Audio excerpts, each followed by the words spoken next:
Hey, what's going on, guys? So we got a video today about exhaust brakes. Now, the reason I'm bringing this discussion up is in response to the video with V-Belt & Son and Tow Piglet. There was a lot of conversation and discussion going on in the comment section. Half the people are choosing the Ford, half the people are choosing the Ram. Some people like the acceleration because they do it, you know, most of the day you spend accelerating, and the other half like it because of stopping. If you're pulling grades and stuff and then you go down the other side with a huge load, the exhaust brake is nice. You don't have to feel like you're not able to stop, which is really nice with the exhaust brake. But the reason I wanted to cover this today was because I actually went through actual towing, which is one of the things that I did that for about a year. So wreckers, rollbacks and whatnot, and I kind of want to go through and explain why it's kind of a necessity here, because a lot of people see, okay, so you have a truck and you have a trailer. Well, any trailer over, I think it was 1,500 pounds, somebody had mentioned, you have to have trailer brakes on that trailer. This is true. However, if you're pulling, say, with this truck right here, this is the truck that I used to drive all the time. We actually had a 2006 dually like this one that the transmission went out about 3 states over. I think it was Illinois.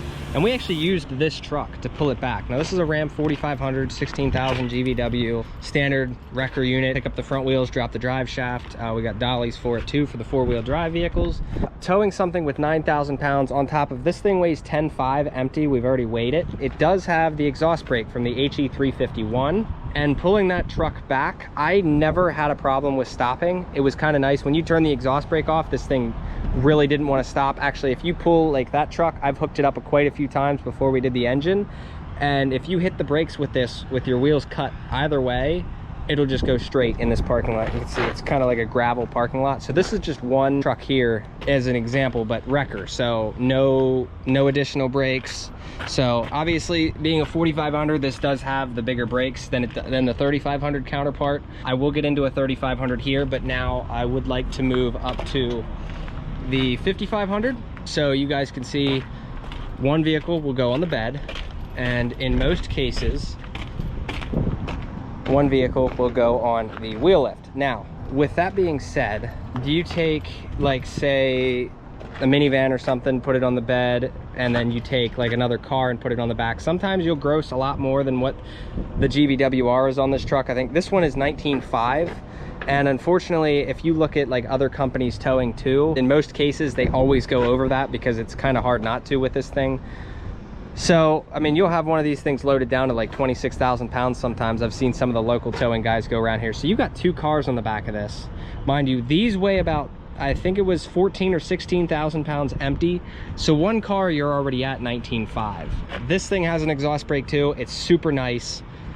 And unfortunately, no additional brakes again from the vehicle, especially when you put it on the bed. So this thing will weigh 19.5 with no car, with just a car on the bed, and then 14 or 16,000 pounds empty. I forget what it was. Extremely heavy, extremely easy to stop when you have the exhaust brake.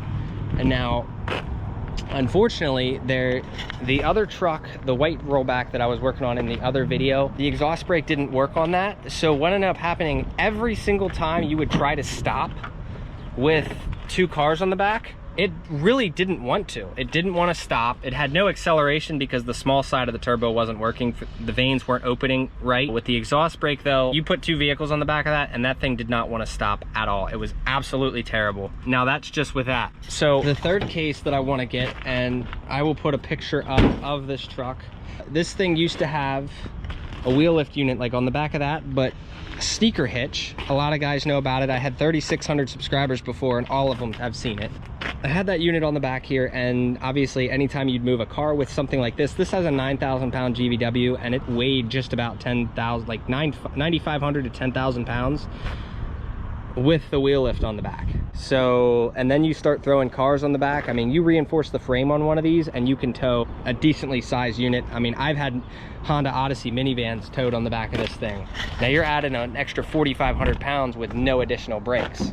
So this thing did not have an exhaust brake back then, and it was absolutely terrible. So when it came to stopping, so that would explain to you guys why we are experimenting with this, because I want the exhaust brake to work, but this thing spools so much better with the vane. Like a VGT turbo spools a lot better than a regular fixed vane turbo. 2 wins right there, so exhaust brake and variable geometry. Now, this isn't to say you need the exhaust brake all of the time, because with something like this, we would put like little cars on the back. You know, we do impounds and stuff. So you have a car that weighs 2,200 pounds.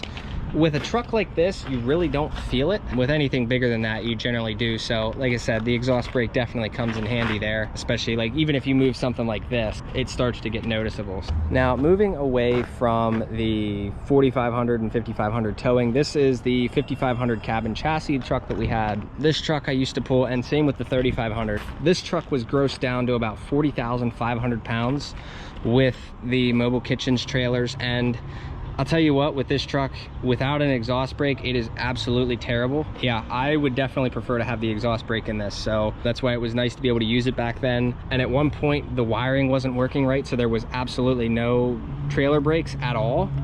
And if you ever have a failure with trailer brakes, that is where the exhaust brake also comes in handy. It definitely helps out, so you're still able to stop even though you only have the 4 disc brakes that this has. If you lose your brakes on a triaxle or something electrical happens or your thing unplugs. So same with that. This thing pulls those trailers night and day better than mine does. Okay guys, ignore the background noise and the fact that the AC is running, this and that. So I do want to make mention at the end of this video, between the Ford and the Ram, it seems like both sides, some of the people like the exhaust brake, some of the people like the acceleration. So now it's pretty much a race. Either Ram gets a decent transmission put in their new trucks, or Ford gets a decent exhaust brake put in their trucks. So depending on which one comes first, I'm really hoping to see a 10-speed in the Ram, but it seems like it's gonna be a 9-speed Allison from what I've heard, but I can't confirm that. But yeah, at the end of the day, I'm still faithful to the Rams just because of the inline 6 and the simplicity, even though the new trucks don't really have all that much simplicity to them. So like I said, that's my opinion. Start some discussions down below. All right guys, so let me know if you disagree with anything I said down below. We can have some debates, discussions, see what you guys think. Feel free to start some conversations down there. Just don't be attacking each other, that's all I ask. Other than that, hope you guys enjoyed the video. I'll see you in the next one. Have a good one.